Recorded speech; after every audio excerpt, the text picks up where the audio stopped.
Hello, friends. Welcome inside, at least for me, Ben Garrett, the Riverland Roofing Studios. Riverland Roofing for all your roofing needs. 662-644-4297. Little house up top. Riverland Roofing for all your roofing needs. We're so thankful to them and B&A Bank and C Spire and Allen Samuels Chrysler Dodge Jeep Ram of Oxford. The Hearn Law Firm, Game Day Haircuts. They power everything we do here at Talk of Champions and also at the Ole Miss Spirit, omspirit.com. And a fleet of on 3. Sign up today. Scan this QR code. Sign up today as a new member. Get 50% off an annual subscription at the Ole Miss Spirit, omspirit.com, and fleet of on 3. He's Brad Logan. He contributes to the Ole Miss Spirit, omspirit.com, and fleet of on 3. Hey, Brad Logan, how we doing? Doing well. A lot to get to today. A lot of topical things. Obviously, a big series win for Ole Miss in baseball over the Kentucky Wildcats. They kind of got back on the right side of things, figuring out some ways to manufacture some runs.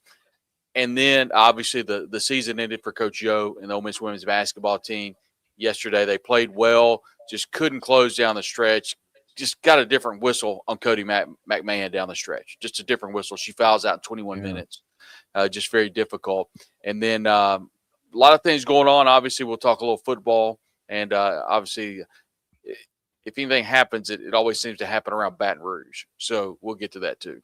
Yes, a lot to cover today. Kermit Davis, former Ole Miss basketball coach, called a lot of games for Ole Miss basketball this year, so he had a unique perspective. Usually, I've covered Ole Miss sports for almost 20 years, and I know how there's like the unwritten rule in the coaching community, especially the guy that follows you. You don't comment on how the guy that followed you is doing and this, that, and the other. So we're not going to get into that about Kermit, but he did have a front row seat to Ole Miss basketball for ESPN, the SEC network, all year as a unique perspective about it and why this team fell short. I'm curious to hear about it, and also just to check in with him because now our friend Kermit Davis, former Ole Miss head basketball coach, returned Ole Miss to the NCAA tournament back in 2018-19.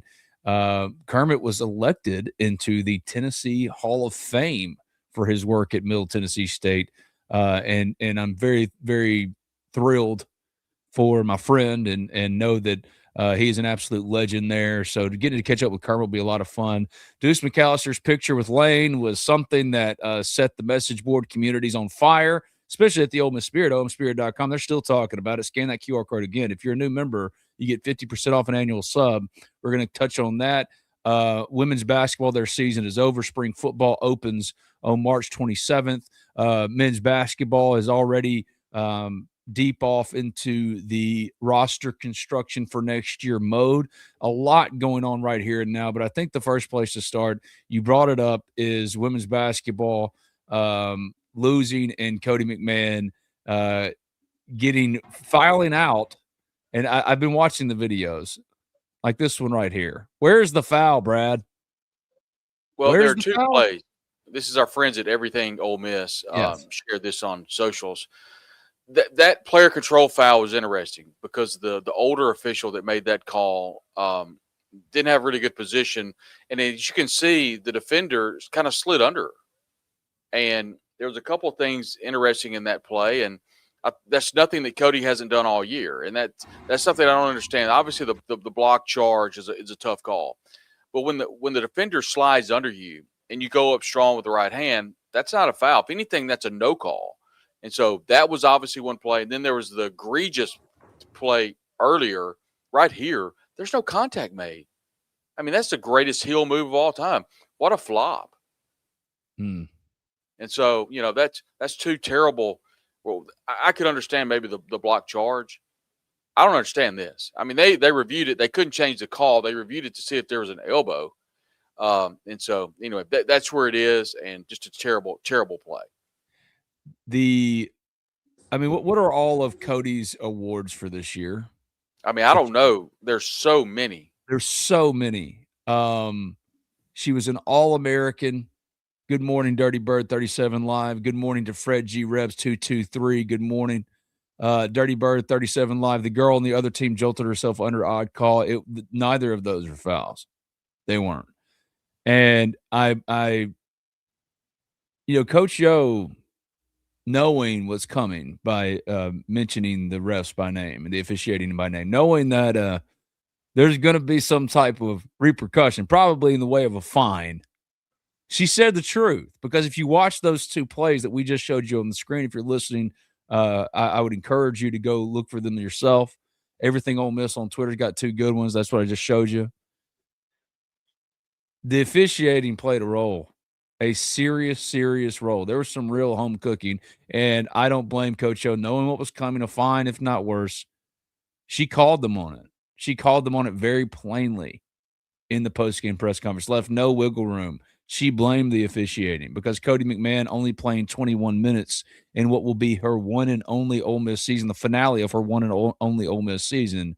It's inexcusable, and it robs that talented team, that team that did so many good things, of a real run. Not to say that there weren't legitimate things that they could have done better in that game to win, but I mean, it's hard to overcome your very best player and one of the breakout players in college basketball this year, and Cody McMahon, fouling out, especially when you go back and look at two of the calls and see very clearly, very clearly, that they weren't fouls. Hard to overcome that. And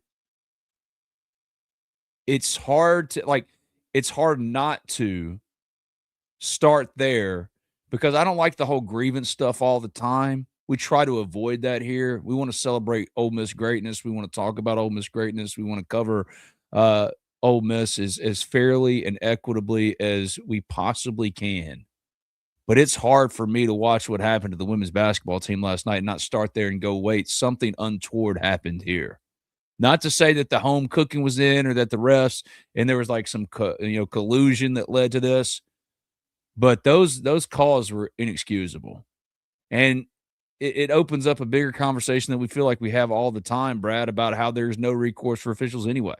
I would love to have those two, that older referee who called that block charge, which wasn't a block charge. I mean, her feet were moving. If anything, that's a block. You know what I mean? A pretty standard block. To at least get them behind a microphone to answer some questions after the game was over.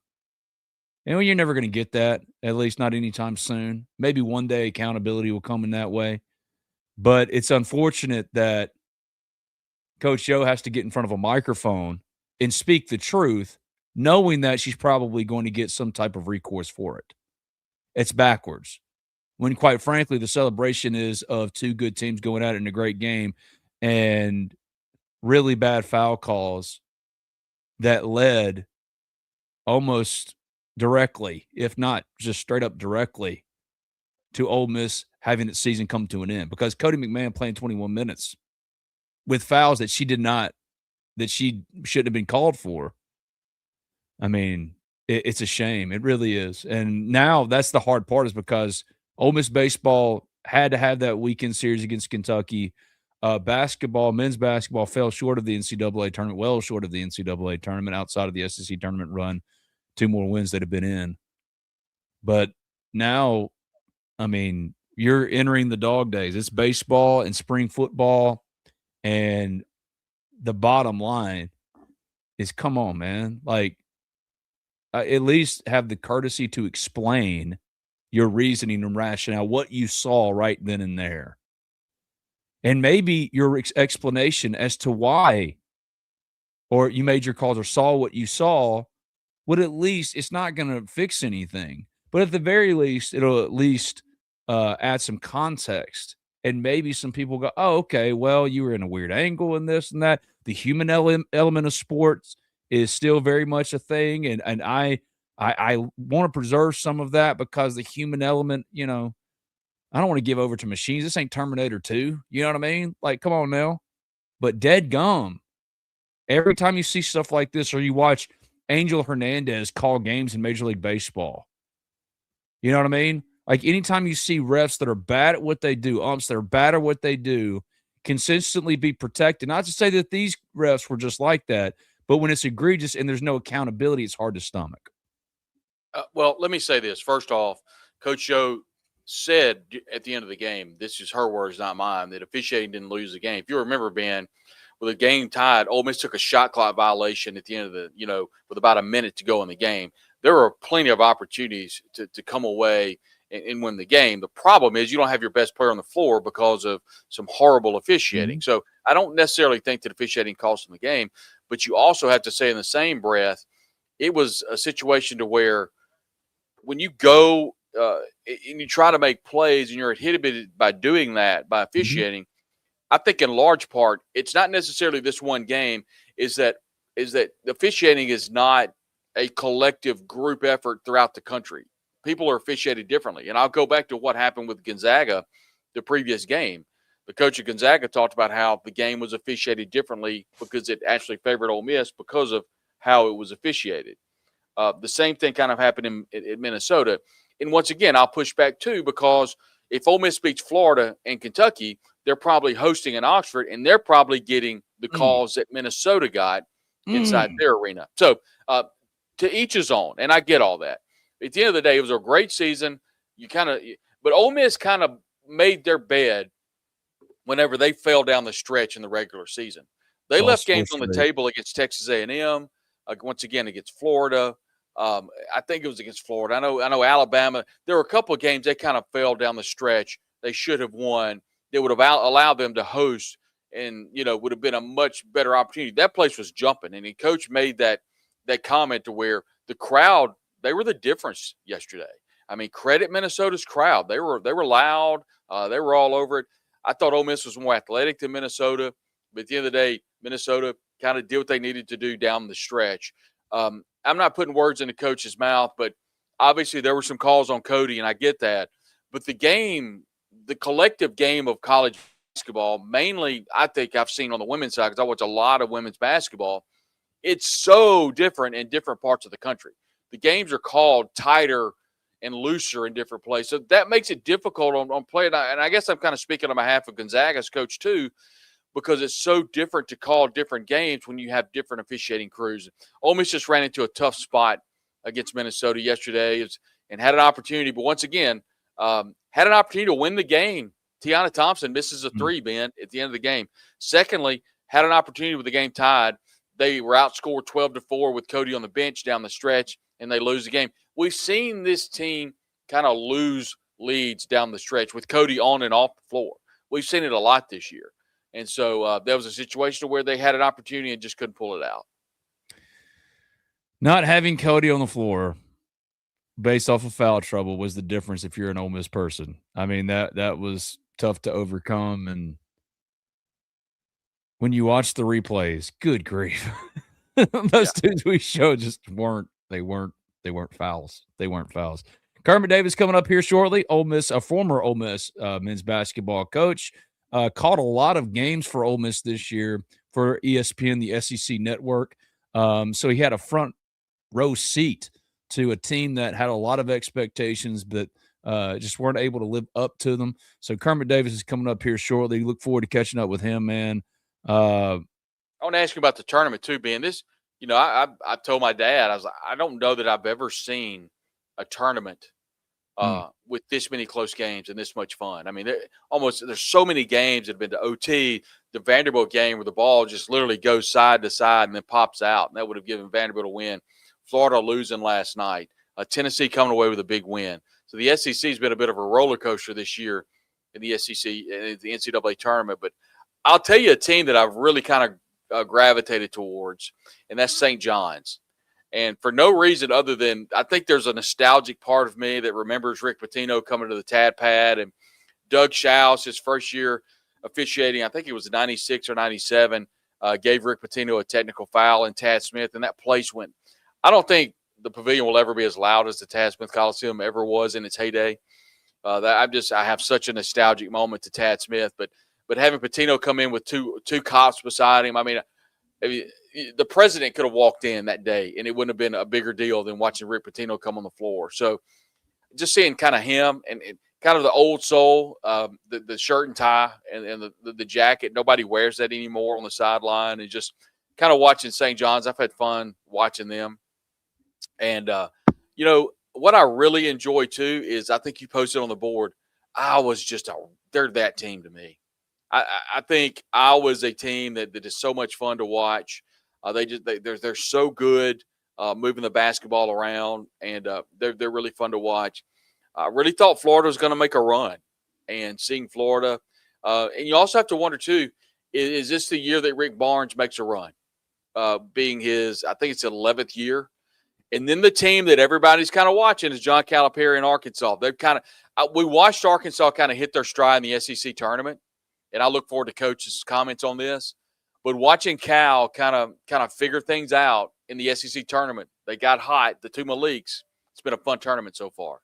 Texas, man, like played one of the first four games. Sean and made Miller, the run. Sean Miller's kind of figuring some things out too. Mark Few still can't get through, man. Like I hate it for Mark Few because he's one of the very best coaches in college basketball, dude. But yeah, Texas, it continues its run, 74-68 over Gonzaga. They get Purdue. But like I'm seeing Rick Pitino, I'm seeing Michigan State, Tom Izzo, I'm seeing UConn with Hurley. I'm seeing, you know what I mean? Like you're seeing some coaching master classes put on. And it's been an absolutely awesome tournament. And it was absolutely awesome to cover this man for years at Ole Miss, and now to see him again. It's Kermit Davis, former Ole Miss basketball coach, Middle Tennessee basketball coach, Tennessee Hall of Famer. Hey, buddy, what's up? Ben, good to be with you guys, Brad. Doing good. All enjoying the games. Got a little bass fishing in on Saturday, so not a bad weekend. How's your bracket holding up? Did you actually fill out a bracket? I'd be proud of you if you did. I did. I don't care. Even when I was coaching, I did it every year. I got to do it. So I filled out two of them, and just okay. Just okay. I still have St. John's, Illinois, so I've still got some chalk out there a little bit, but be interested to see how it does going forward. Who was your pick to win it all? St. John's. St. John's. See, I was close. I went with Arizona, but like the minute St. John's in that old school mafia suit that Rick Pitino's wearing got in there, dude, like I'm riding the vibes, Kerm. You know what I mean? I'm going to ride the vibes till they buck me, right? And they're doing that thing. So it's been really cool to see Rick have this run and turn St. John's back into, I mean, this is one of the most storied programs in college basketball. To see what he's done there, that's got to be pretty cool, for a guy who probably looked up to Rick Pitino in some way coming up. I did. I went to I was playing his team one time when I was at Middle Bend, like 2000, I don't know, 4 or 5, and we're in this. We're playing in the Billy Minority tournament, and it's his brother-in-law that got killed in 9/11. Well, Rick, I took my dad up there, and Rick had been so gracious this night before a function of the tournament, and so we're playing them, and I get thrown out of the game. And I mean, I should have gotten thrown out of a bunch of games that I didn't. Okay, this one absolutely not. He didn't even know. I went over to his huddle. Long story short, while he was coaching his team, and he goes, "What in the hell are you doing in my huddle?" I said, "Rick, I just got thrown out of the game." He said, "For what?" He was in a timeout. I said, "Well, I have no idea, but I did not want to get thrown out of your tournament." Blah blah blah. So anyway, they go on to beat us in a really good game. We win the consolation. Well, his director of operations gives me a letter, and I read it on the bus going back to Murfreesboro that night. He says, "Look, John and I want to invite you and Betty to the Kentucky Derby," and so. I'll get thrown out any time to be able to get hosted by Rick Pitino. That's like going with Mick Jagger. I'm telling you. So I got spoiled early on about going to Kentucky Derby. So I do have an affectionate place in my heart for the Patinos. Man, and to see St. John's making this run, it's been pretty incredible. Arizona's I picked Arizona to win the whole thing. They're the only thing keeping me alive, to be honest with you. I don't think many saw Texas being one of the first 4 teams in and making the run they are. We were just talking about that as you were coming in. Sean Miller doing that thing at Texas, man. What do you think about the SEC and the SEC's performance so far? Florida gets bounced from Iowa. But just what you've seen from the SEC, obviously at Ole Miss, and then you've been calling games for a while now, watching it too. What do you think about their showing so far?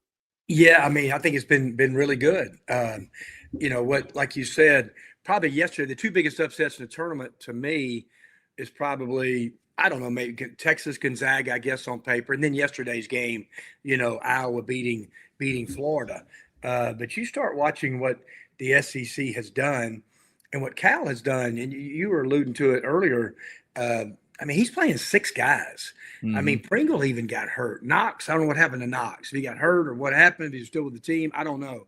But he's doing it with 6 guys. I hope Pringle's available because they're going to need him just in that front line. They need his 5 fouls, in the game against Arizona.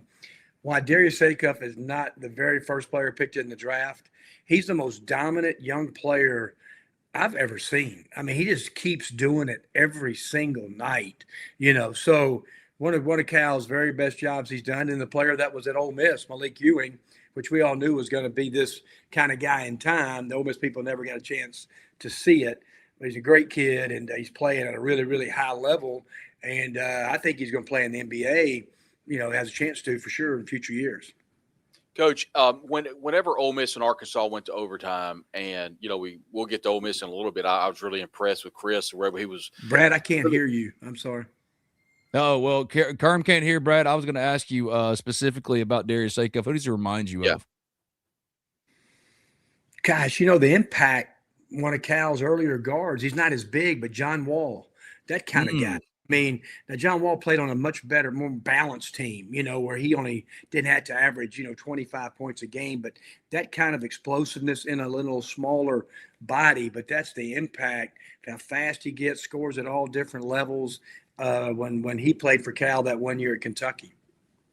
Yeah, I was wondering because, for me, I was like, I see a little Damian Lillard. I see a little bit of this, that, and the other. I'm just getting excited about the buckets, I think, more than anything, Kern. But, like Darius Acuff, I'm with you.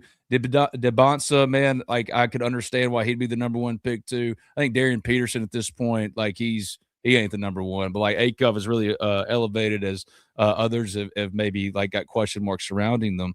But for you and Cal, speaking of Cal, because that was a tough situation. You've been part of this before. You know how it goes. When you spend a long time at one place, and then some would just want a new voice in the room. They just want a change up and stuff like that. And for Cal to go to Arkansas and do this and to have that same kind of run, that's got to be cool too. Because look, man, he's the Godfather, dude. We all know Cal in some way and got a Cal story. So for him to have this opportunity and to do what he's doing and to continue, I think it's pretty special and just kind of a show of force for Cal in a lot of ways. Sometimes things just run its course, and then sometimes people are just not as appreciative of what you do. And then until it goes away, then they wish they could have it back. But I think probably a lot of the Kentucky fans through the years, it irritated them that Cal would put the NBA draft in front of what the Kentucky people thought of the Kentucky program. That he was doing it for the players. He wanted it, how many first round picks, the amount of money that they're making collectively, in the NBA.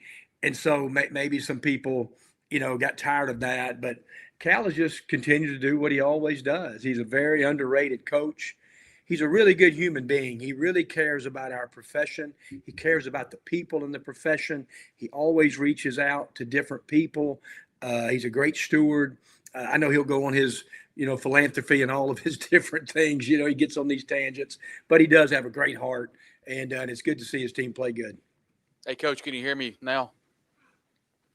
Can you hear Brad now, Kerm?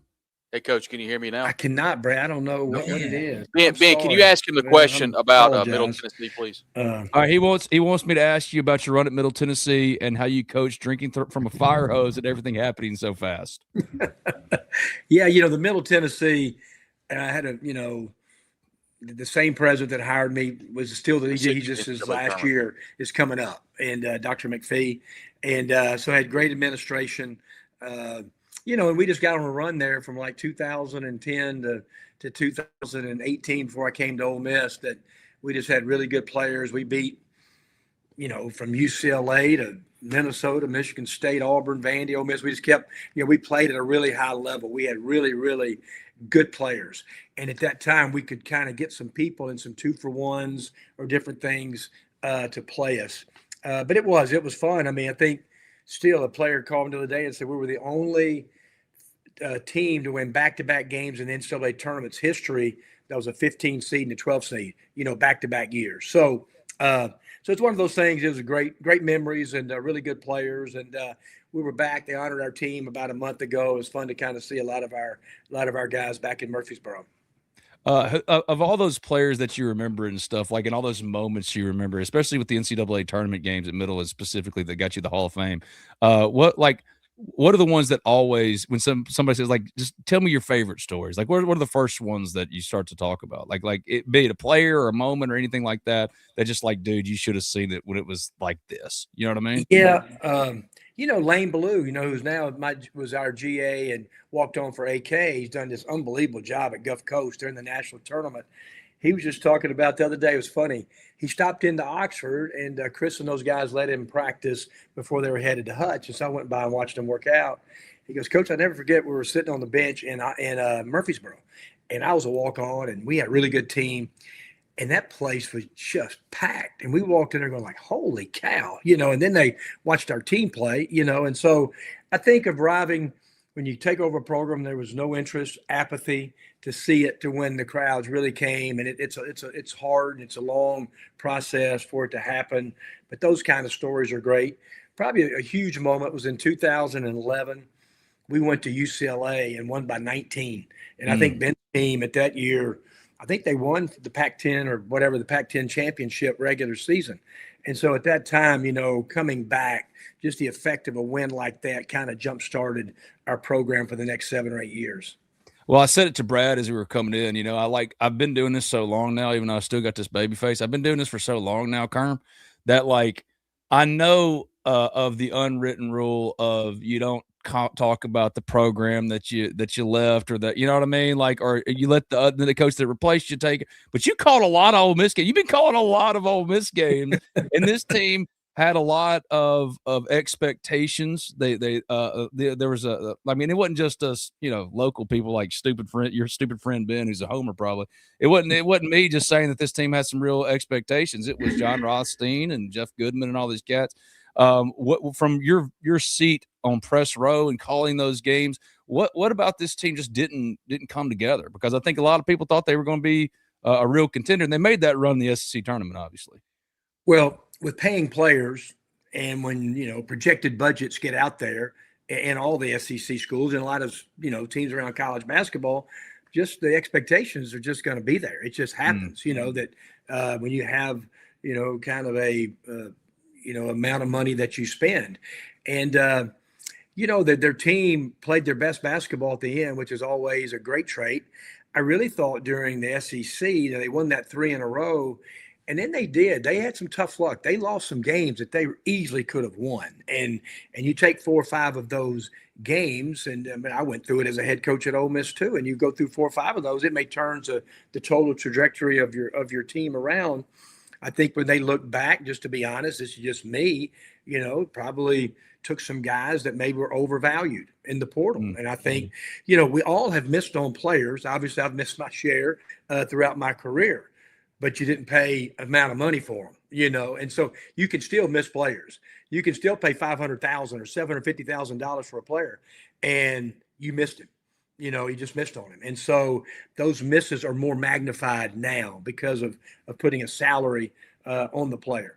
And so at the end, I think Chris's his bench went to about 8 players, and I think that helped his team. And those guys really played well for him. The tournament could have easily won and got to the finals. They were playing at that level.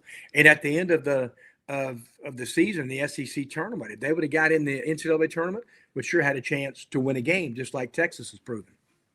Yeah, and that's the thing. You started to kind of see the vision in the SEC tournament a little bit. Guys settling in roles in this. Since Brad couldn't ask you while he was here, he hit it up in the chat. Will you ask Coach Davis about Chris Beard and how well Ole Miss played down the stretch? Because what did they find? What did you see that was different? Was it really role definition and guys or just not wanting it to end? Man, nothing's more dangerous than a team that's just motivated not to be done. You know what I mean? I've been there, and Chris obviously is coaching a Final Four, and he may look back on this team, and he may look back in 5 years and we did one of our very best jobs this year. To keeping his team together. Ben, I did the Ole Miss Vanderbilt game later on in the year, the TV game. Obviously, I went and watched Mark Byington's team practice, and I watched Ole Miss practice. And they had this great spirit about them. They've been through some tough losses, but they had a great spirit. The gym was loud. It sounded good, so they were still rolling. And so that's the mark of a guy keeping his team together. And then you never know what happens. But I just think James Scott finally delivered at the end. And he played, was on that floor for 28 or 30 minutes. James Scott he's not going to be a guy that's going to average 20. He's going to be one of those guys that averages 10 and 8. He's got great basketball IQ. I thought Commerdine finally settled in. They settled in on Klafke. and Travis Perry had a really good tournament. I just thought their bench got shorter. I thought their guys played good. Patton Pinkins really came on, and I thought he should have been on the all freshman team. Maybe he made one of them I didn't see.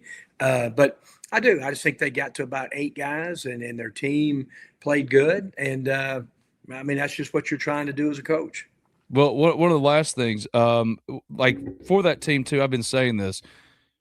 I went in hearing, and you know how I do my job. So I went in hearing that there's going to be a lot of significant turnover. There's always going to be significant turnover with the rosters and stuff like that. And I'm not trying to answer nothing for nobody. But one thing I think that was answered is like there are some real pieces now because you see the vision of what they could use for next year to where it doesn't have to be, if you don't want it to be, a full-on strip down and let's blow it up and see what we can make it again.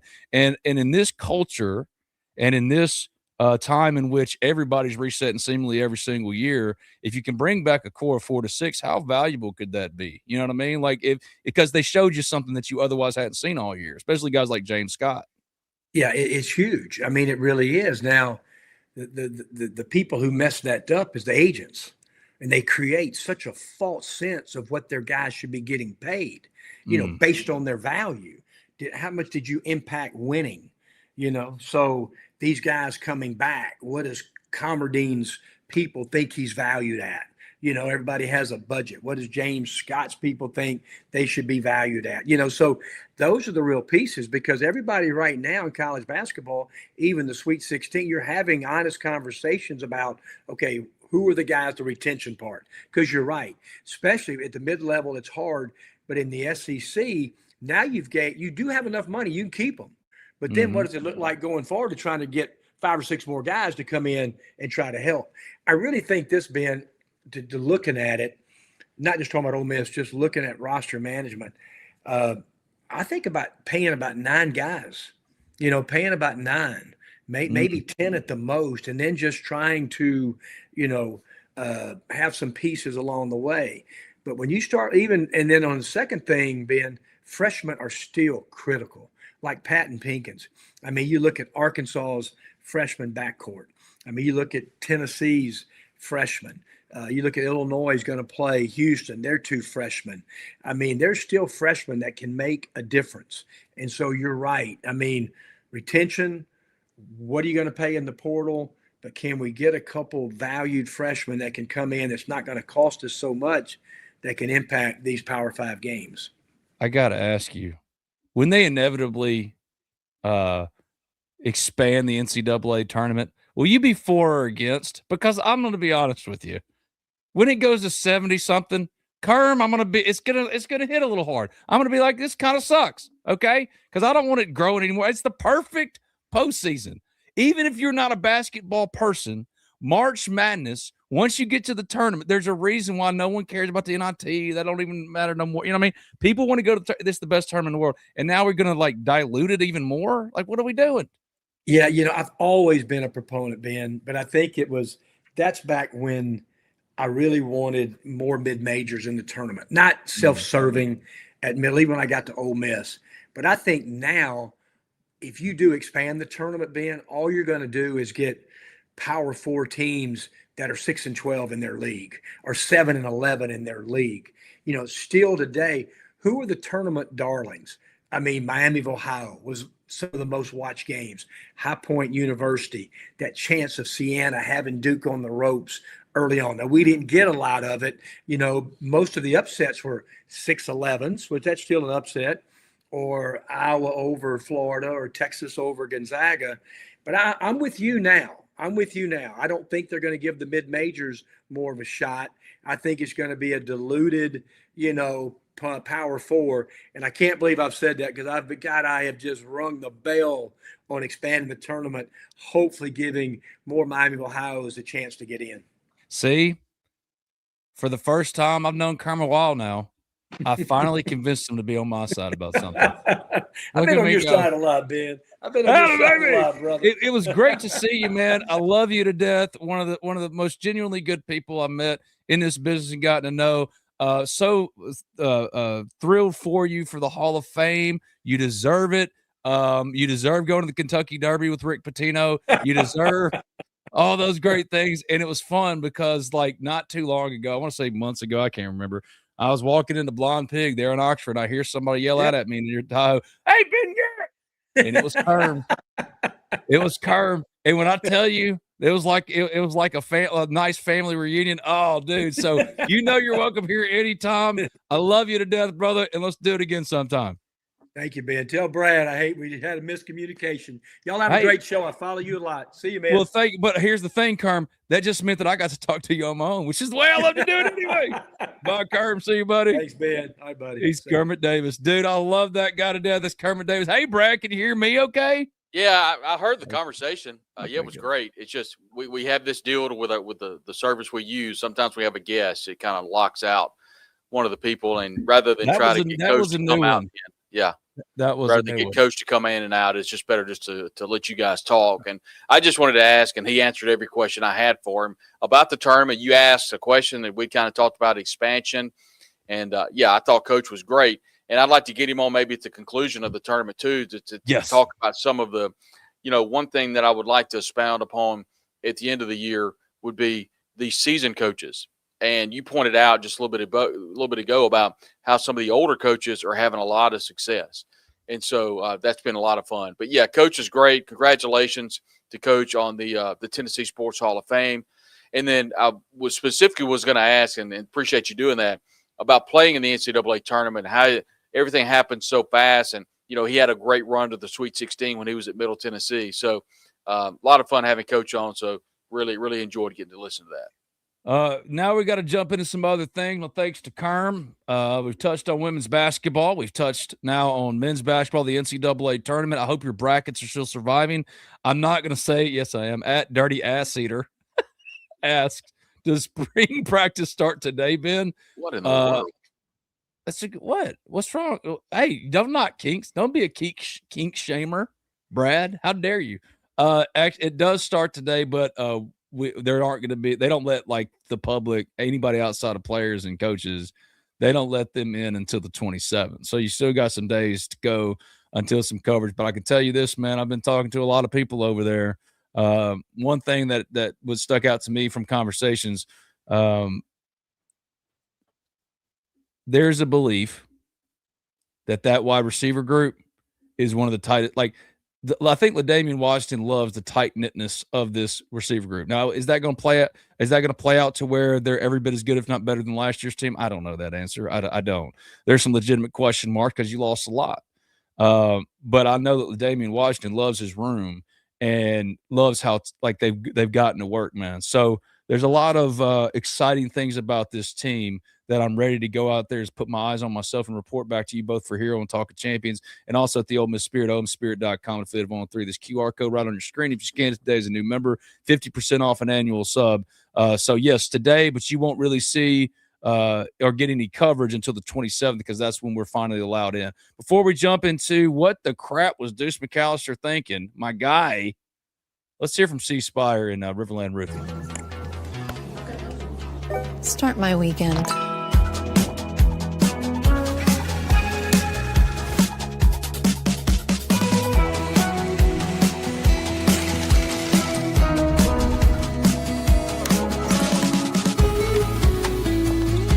Own your day on the Network for Connected Living. There's more to see. C-Spire. Customer inspired. Protecting homes and businesses from the whims of nature, you need more than just quality materials. You require Riverland Roofing. Licensed, insured, and certified, Riverland Roofing offers not only the assurance of excellence, but a tailored approach to your unique structural needs and budget. To learn more about what Riverland Roofing can do for you and the community, call them at 662-644-4297 or visit riverlandroofing.com. What is Deuce doing? What is this? What is this? I've got thoughts. Okay. It's like for those that are just listening, on your screen is a tweet because it's not X, it's Twitter. A tweet from Deuce McAllister on Sunday, the all-time great Ole Miss running back, with the caption, he's quote tweeting a picture of him and Lane in front of Tiger Stadium on Sunday. His son went to a junior day, and he quote tweeted it with the caption that Lane has carried with him to LSU or has created for LSU as he did at Ole Miss with Come to the SIP. Just different. Brad, what do you make of this? Well, there are a lot of layers to this. Let me first off say that Deuce McAllister is one of the greatest Rebels I've ever seen personally. Greatest running back, just greatest Rebels of all. One of the greatest ever. Saw him at the Sugar Bowl. He could not have been more excited that Ole Miss won the game. I think Deuce McAllister is an incredible Ole Miss Rebel, and I've always said a great advocate. I think that is absolutely true, and I don't think that will ever change. Obviously, that was a decision to take a picture with Lane. Once again, I don't think that's a problem, although you should know that Lane's going to post it. Even posting the picture with Lane, I don't think that's a problem with Lane posting it. The only thing I have a pushback on is why quote tweet it and then add just different. I don't understand the rationale with that because right or wrong, it could have been a playful jab. It could have been fun to where, hey, Lane did this. I'm going to – but right now things are so toxic with LSU and with Lane Kiffin and Ole Miss. I don't know why you want to stir that drink with the straw of a tweet like this. So my only thing is it could have been a situation to where he was having some fun. But I think the biggest overarching factor here, last I checked, it was still up. So there are a lot of different layers to this onion. And a lot of people they have thoughts about what's the big deal. It is a big deal. Burn the earth down. I don't care what he does. They're all over the place. My whole thing is there are a lot of things that are true. And all those things that I said, I believe to be true. Deuce is an incredible advocate for Ole Miss. He's a great Ole Miss Rebel, one of the greatest I've ever seen play. I have no problem with the picture. I don't have a problem with anything. I do have a question. What's the point of posting? And once you see, hey, I posted it as a joke, I didn't mean it, then take it down. Otherwise, I'm kind of like, I'm at a loss. I don't really know. I love Deuce McAllister. I do too. He's a friend. We've talked about many a thing Ole Miss for the last 20 years of covering Ole Miss in my life. He has been a great friend. He's still a great friend. Like none of that has changed by this. No. But as all friends who are honest with each other can do, I'm going to say what are you doing? What's the point? Because I don't care about the picture. The picture is what it is. But you have to know what you're doing. It's one of two things. It's either incredible tone deafness, which I know Deuce does not have, or just some playful trolling that was misguided and you didn't think all the way through. Or the worst case scenario is it's a shot at your school. One of those three things are the only outcomes it can be, in my opinion. Tone deafness, playful trolling, taking a page out of the Lane Kiffin book, or taking a shot. And none of them are good. None of them are productive. All are counterproductive.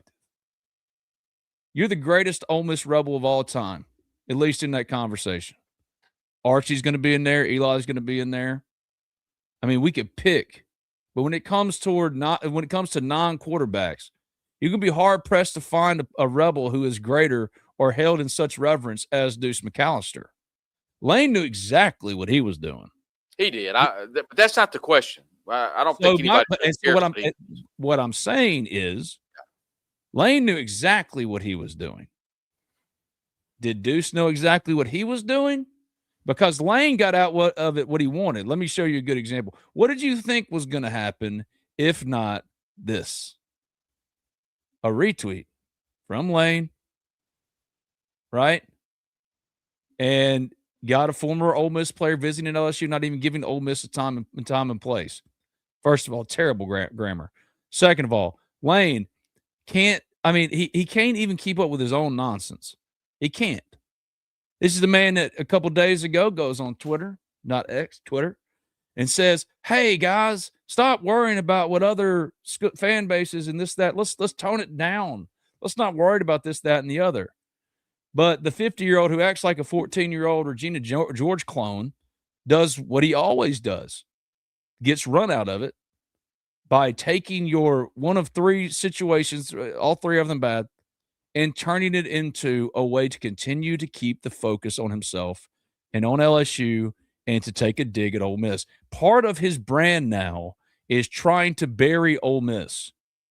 He has made that crystal clear, both through official channels like Twitter when he says it and it's coming directly from his fingers, or with his actions in the portal, like what he tried to absolutely destroy and crater the program in which Deuce McAllister is one of the greatest rebels of all time. Understanding that, you have to make a better move than, I mean, the picture's one thing, but the just different thing seems like trolling, and I understand why people are angry about it. What else? What other recourse do they have? When else have they heard from Deuce McAllister specifically in anything Ole Miss or Ole Miss adjacent for a couple years now? Deuce used to come on the pod pretty regularly. He's welcome to come back on. That's my dude. Be a friend for life and explain it, because I don't understand it. I don't understand. All you're doing is giving Lane Kiffin, you're giving the enemy ammunition. You're giving the enemy ammunition. And in my opinion, that's inexcusable. That's inexcusable. And not say, like, you don't owe anybody your time or your apologies or this, that, and the other. No one's asking for that.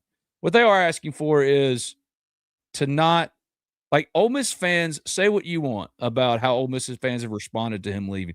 Tell me where they have in any way been antagonistic when it's all been the antagonistic part of it. The antagonistic piece has all really been seemingly one-sided and conjured up and sparked by Lane Kiffin. So you're giving him what he wants. We're giving him what he wants by giving it oxygen. But dang, Ole Miss fans are talking about this today. Just like they're talking about Cody McMahon fouling out and Ole Miss women's basketball getting screwed, in their opinion, in the second round of the NCAA tournament.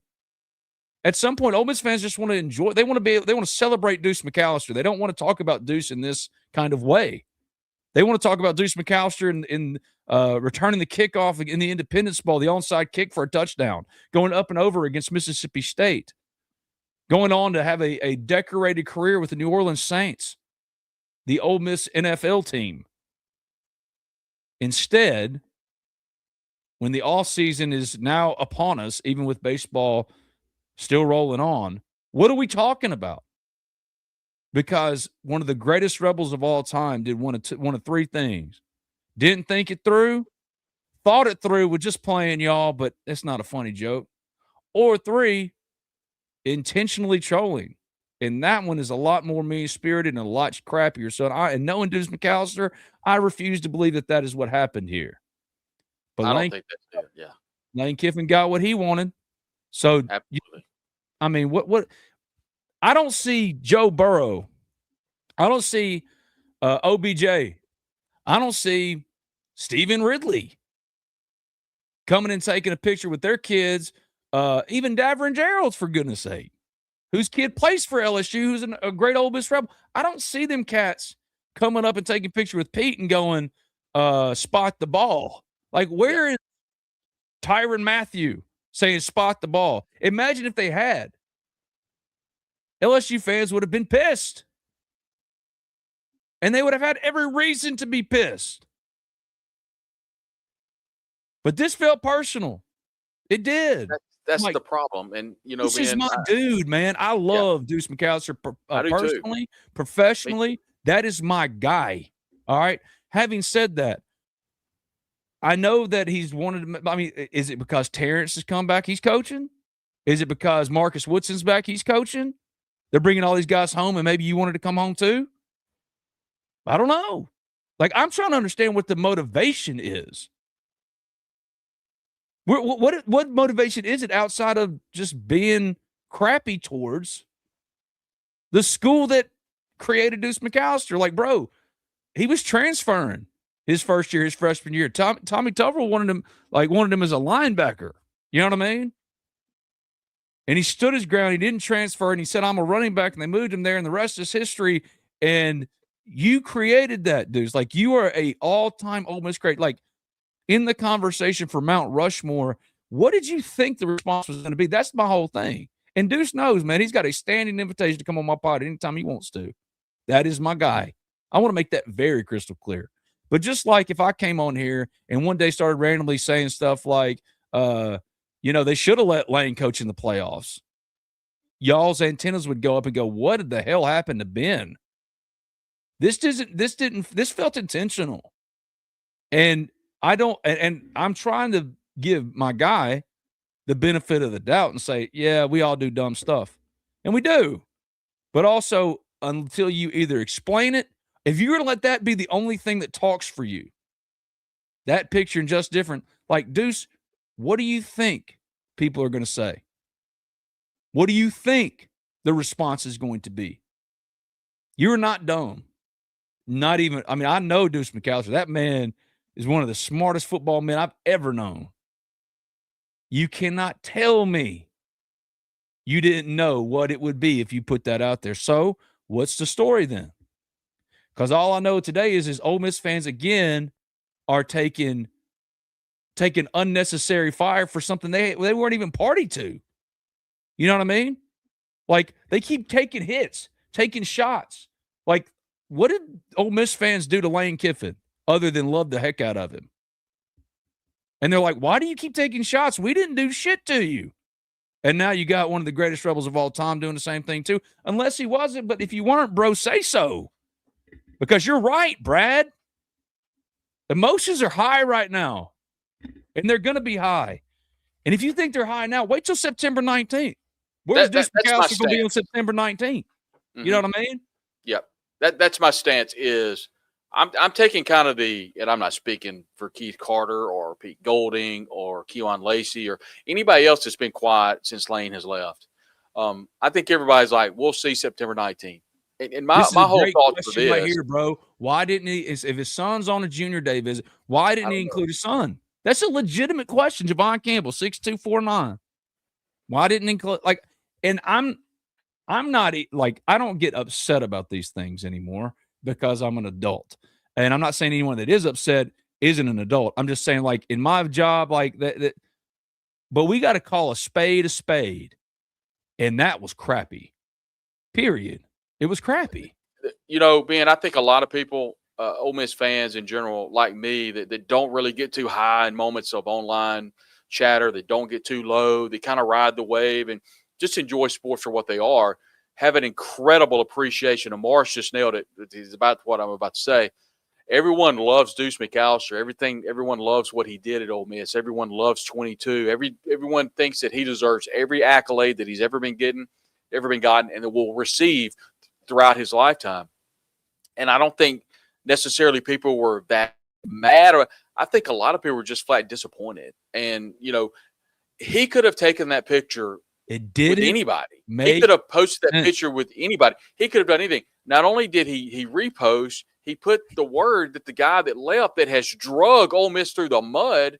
That's what people are so disappointed about. And, you know, my whole thing is September 19th, the tell the tape, if you will. The rubber meets the road. Whatever euphemism you want to use, that's what's going to happen. And that's where Lane better put up.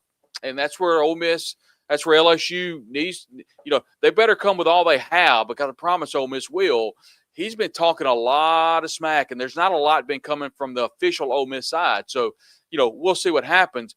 But of all the people you're going to post a picture with, and you post it with Lane, it was just a really, really bad look from our end. I'd love to know what the thought process was at, because that was a tough look, Ben, and I think a lot of Ole Miss fans are disappointed. He needs to come on the pod, man. Come on the place that I'll be fair to you. Like I want to talk to Deuce. I'm gonna text him today and say, hey man, come on the pod. I'd love to get your rationale behind this. Don't expect him to respond to it, because I don't know what he could possibly have been thinking here, because now all the fans saying, why didn't he include his son? I agree. If it was just about your son at a junior day, that's different. But this was Deuce McAllister, all-time Ole Miss great, in front of Tiger Stadium with Lane Kiffin, who has declared war against your program. Mm-hmm. Your program, man. He tried to strip it bare. He threatened every coach. He he went after every player. The night before National Signing Day, the high school class, Billy Glasscock, now the general manager at LSU, formerly at Ole Miss, he had access to all the books. Lane did too. So it didn't matter if they wanted the kids or not. They just wanted to inflict as much damage as humanly possible on Ole Miss going out. So even if they liked him or not, they were calling essentially every kid of consequence on that high school recruiting signee list and doubling the offer at the 11th hour. It happened with Emmanuel Faulkner. It happened with Carmelo Reed. I can name kids. I could go through the list. It happened. I've got people who will tell you how it happened, show you the books themselves. So, one, he tried to raid your roster, taking Kejuan Trinidad. He was successful with 4 of them. Like, don't get it twisted. Losing Prince Willie Monmiel hurts. TJ Daugherty, you got Luke Ferrelli and Keaton Thomas. I'm not really worried about TJ Daugherty. God bless Bull. He was I really liked the Bull. He was a good dude to me. But, like, come on, man. You know what I mean? Like, you're replaceable here. Prince Will, that's going to be hard.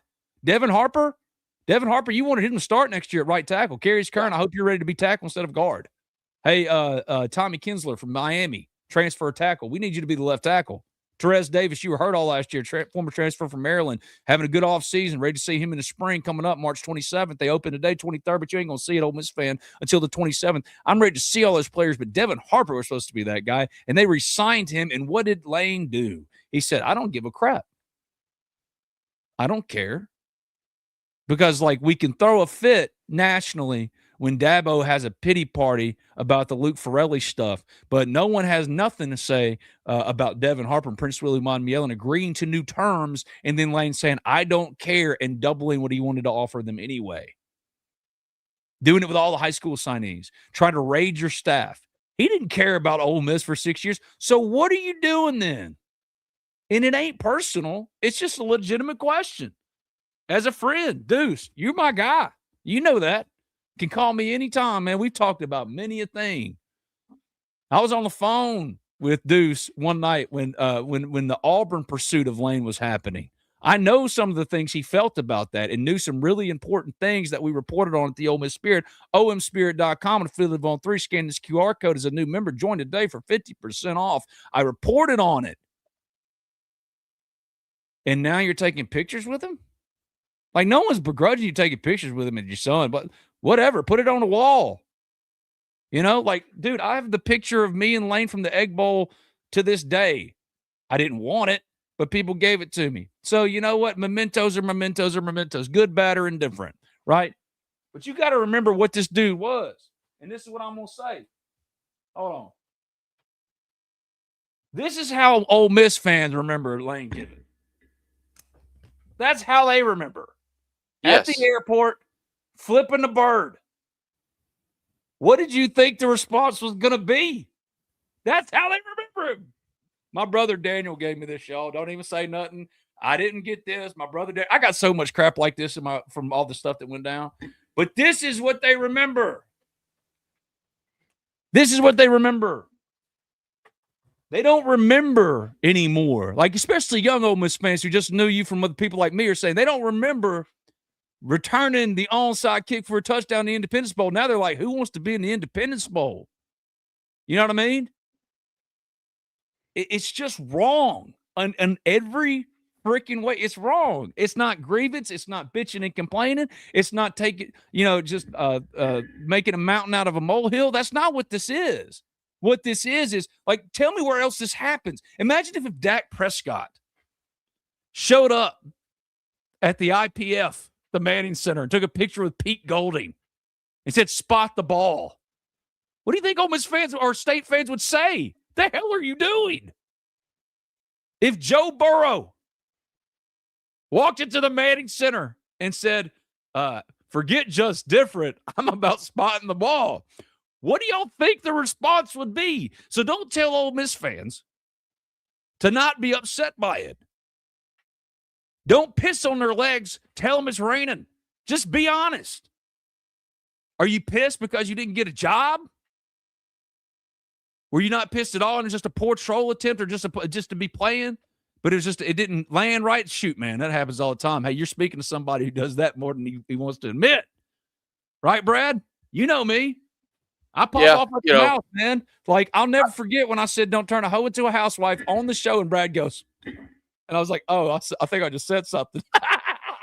Brad does this right here.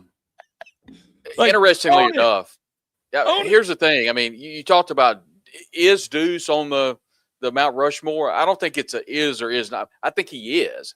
And I've said all along, Deuce is and always will be one of the greatest Rebels I've ever seen, I've ever met. I saw Deuce. I said earlier, I saw him in the tunnel at the Superdome for the Georgia game, the Sugar Bowl. His whole family, he was so excited. I have no doubt in my mind that Deuce McAllister is one of the greatest Rebels. He loves Ole Miss. Secondly, I think that whatever happened, I don't have a problem. One second, let me get this out. So I don't have a problem with the picture.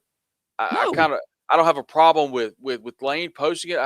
I just have an issue with the repost and the just different. That's what most people are really scratching their head about. I don't think anybody has any issues with anything. He could have reposted a picture with almost any coach in the country. Nobody would have said a word. It just happens to be the guy that this is the most toxic name right now around Ole Miss football. We'll learn soon enough on September the 9th. But at the end of the day, when you post that picture, September 19th, but when you post that picture, there's going to be backlash. I think Ole Miss, before Lane left, Lane was treated as good as anybody could be treated. And then he leaves and he tries to burn it down, and it's just a really toxic environment. Of all the people you're going to post that picture with, that's fine. Post the picture. Do whatever. But the quote-unquote hashtag and that sort of thing, it just felt over the top to me. And I think someone posted a little bit ago, it's not necessarily mad, confused, whatever. I think most Ole Miss fans, quite frankly, Ben, they're just disappointed that post happened. That's one of the greatest Ole Miss Rebels of all time, man. Like, why in the world you wear just different? I don't understand it. I don't. I don't understand it. And it seems like, and I could be wrong, this might be where somebody would push back and say, "Oh, Ben, that's just you. You're allowing your Ole Miss biases to get in the way." I could be wrong. Where else is this happening? What is the where else has this even come close to being a thing? Ever? When Mark Richt left Georgia for Miami, you know what I mean? He didn't bring back Todd Gurley to do like this right here. You know what I mean? Like, what precedent is there for this? There isn't any. And we're all adults, right? We adults. I'm in my age 40 year, right? Like, Deuce's in his 40s. Lane's in his 50s, acting like Regina George, the mean girl of SEC head coaches. Where else is there any precedent for this other than Lane? I mean, like, so, like, Deuce, what did you expect would be the response then? Like, what is the good you thought would come of it? So if there's no reasonable explanation for good, then forgive me if I go, one of three things happened and none of those three things are good. It's your fault. It's his fault. And he shouldn't have done it. And if he did want to do it, that's fine. Include your son. But at the very, very least, don't do the just different stuff. It's bizarre. It doesn't fit. And I don't understand what the reason, like, why? To who? Like, who does that benefit other than you, like, other than Lane? How does it benefit Deuce? Other than to stroke your own ego? Like, what are you doing? I would love for Deuce to come on this podcast and explain. I doubt he will. Let's see. Let's text him and see if he will. A couple of things are true. And you look at this thing from 10,000 feet, I think the number one question is does it matter? I think it obviously does have a lot of an effect. It's got over 500,000 views. A couple things are true also. Once again, I just reiterate, I have no problem with taking a picture with Lane, especially if your son is recruited by LSU. Also, I wonder where the son is, and maybe he wasn't available for the picture. Maybe Lane wanted to take the picture. I do feel very comfortable that Lane knew exactly what he was doing when he posted the picture. Another thing that is true is that obviously it was posted by Deuce, and it was quote-unquote hashtag. But I think the biggest thing in this is the post is still up. And so obviously if there's any type of, decision or motivation, I'd be curious to know what that was. But once again, this does not change. I cannot stipulate this enough. Seeing Deuce for all my life, meeting him, getting to know him, having conversations with him, one of the nicest guys I've ever met, seeing it at the Sugar Bowl, so happy with his family. All the people to do this. That's why it's so confusing for me, honestly. Deuce. Of all the players that could have done that, Deuce, doesn't make any sense to me. Yeah. I'm sure there's a reason behind it. Maybe hopefully there'll be some clarification. But there's a lot of disappointed Rebels today, obviously, when they saw the picture last night. Ole Miss baseball won its first SEC series with a comeback win over Felt Kentucky. like a must-win series, by the way, Ben. Had to have it. Kentucky came in with the longest winning streak in the country and with a top 10 RPI, so it's not like this wasn't a good team. Ole Miss, just playing a historically difficult schedule, could ill afford to lose that series, a home SEC series, if you want to get to where you want to go, including hosting an NCAA regional. So coming back and winning is a big deal. I really am rooting hard for Daniel Pasella. He was on this podcast. I know how much it means to him to see him get that grand slam. It's been tough for him. It's a tough start hitting under the Mendoza line. It was his first hit since March 6th when he hit 2 home runs against Evansville. So good for him, man. Good for him. And hopefully will be a big piece for an offense that is still just far too hot and cold, far too up and down, far too dramatic in terms of its outcomes. I mean, this is a 3 true outcome team. They're striking out, hitting homers, or walking. And to be honest with you, putting the ball in play in some situations would do this team well.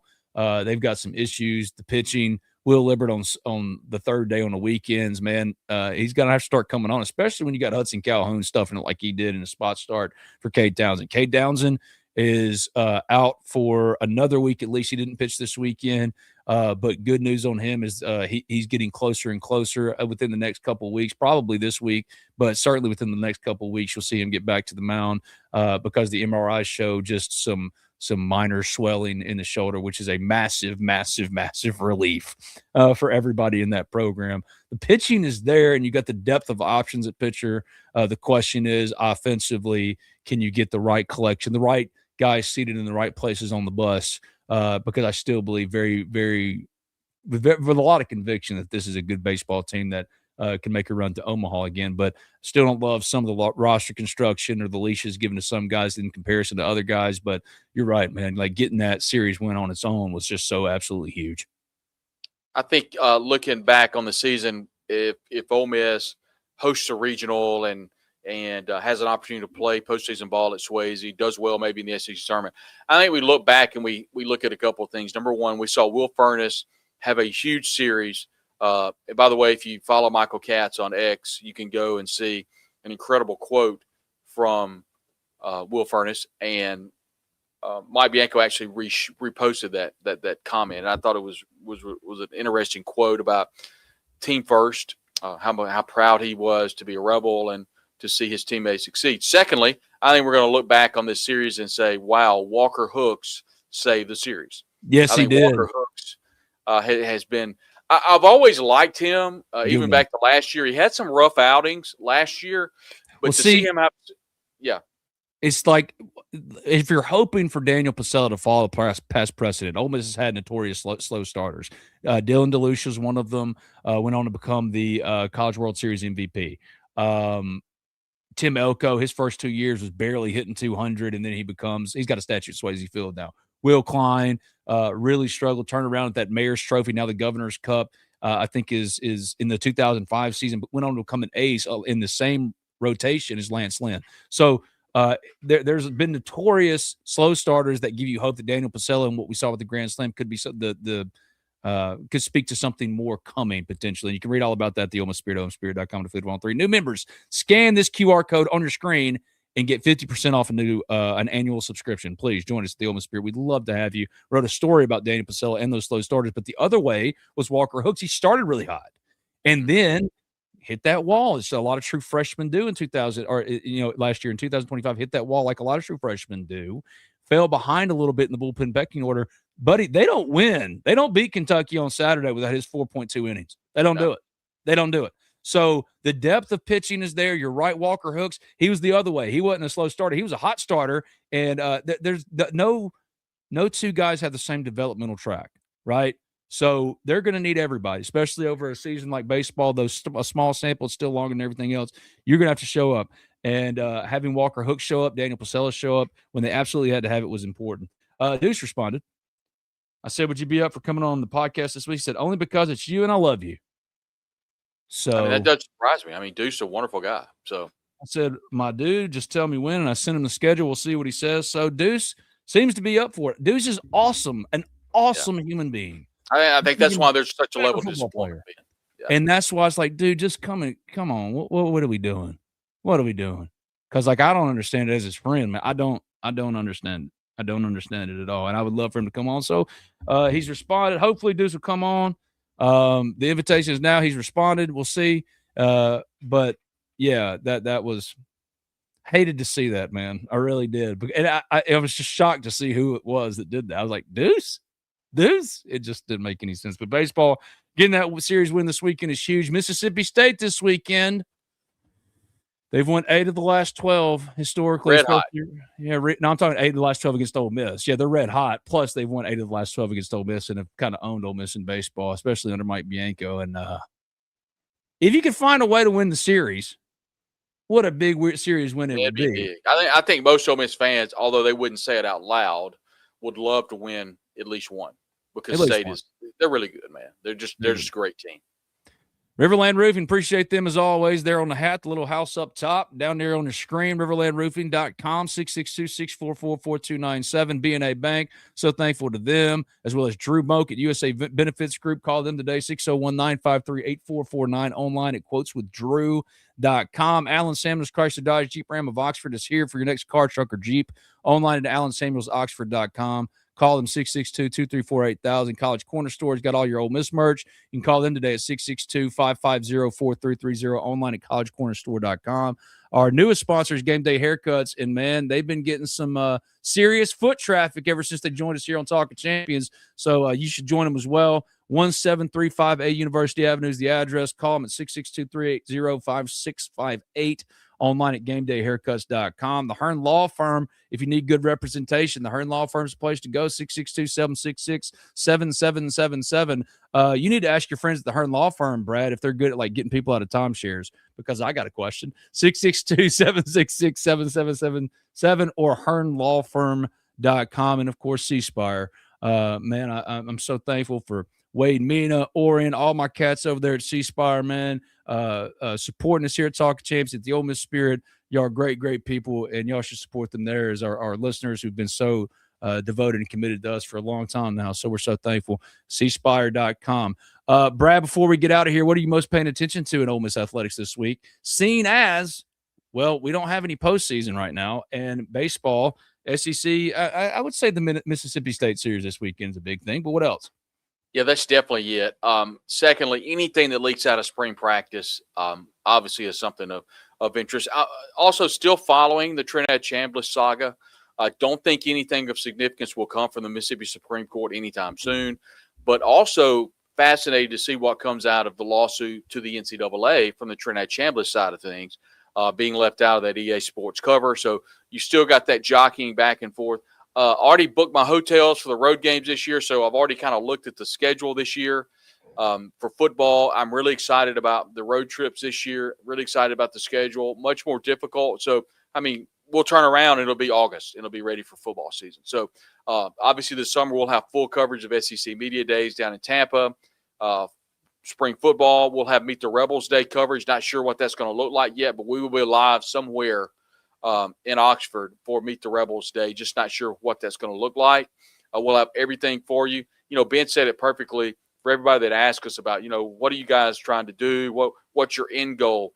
We want to be where all the action is. That's all there is. I mean, that's just the way it is. So we want to bring everything to you as best we can. So definitely looking at that series. I'd love to see Ole Miss get 2 out of 3. It's going to be tough. Brian O'Connor and the Bulldogs are playing really well. They're pitching it well. But if Ole Miss can get a couple of good outings from Hunter Elliott, Will Libbert, and we'll see what happens on either the Saturday, Sunday start or whatever, you know, kind of just roll the ball out there and just see where you're at. Ole Miss kind of gets a free shot because Mississippi State's coming in very highly decorated. But look, the Bulldogs have had Ole Miss's number on the dime, and we'll see if that changes on Saturday and Sunday and Friday. Got a question from the chat. Looking forward to a Pete Golding interview. When will he do one, Ben? I put in that request and texted him quite literally when he was hired, and was told that it was going to be a little while, but he would do it. So we're kind of just waiting and seeing when that'll be. Don't know. Got more coaches that I'm trying to get on, and we're going to be working on that as well. So we'll see. I mean, he knows he's got to stand an invitation just like Lane did. Excited when he does come on though, man, because Pete's good people and we've got a lot of questions I'd love to throw his way to see what he has to say about them. So at some point, I don't know when, but at some point it's in process, and a lot of things are in process right now, including Deuce McAllister. Hopefully, still ain't gotten the response back since that, but he says he's willing to come on, and we'll see if he does. But this week, stay tuned in to Talking Champions. Go to the Ole Miss Spirit, OleMissSpirit.com, Fleet of On 3. Appreciate y'all. Thank y'all. This is my favorite thing to do every day. Doesn't matter if it's with Brad, with Sudu, with Zach, with anybody. I'm so thankful Kermit Davis, my guy, came on today. Kermit is just the absolute best. And I can't remember who he said he's picked all the way. I think he went with St. John's to win it all. Did. Yeah. Good pick. See, now I need to see St. John's win it all for my guy Kermit, so he can come on here and take a victory lap with the mob boss Rick Pitino leading the Johnnies to a national championship potentially. I knew I should have picked him more than I did. I was kind of like Kerm. I was kind of swept up in Pitino mania. So we'll see what they do. Like at this point, I think they're about to whoop up on Duke, to be honest with you. I think Duke's kind of soft. But we'll see what happens. We'll be here for the NCAA tournament and everything else. More interviews, more shows tomorrow at 10 a.m., I think, with Sudu. We'll see. But either way, I'll be right here with somebody at 10 a.m. If it's Brad again, if it's Zach, if it's Sudu. I got a recruiting show coming too. We'll see you then. Thank you so much. Appreciate you, Brad, and we'll see you soon.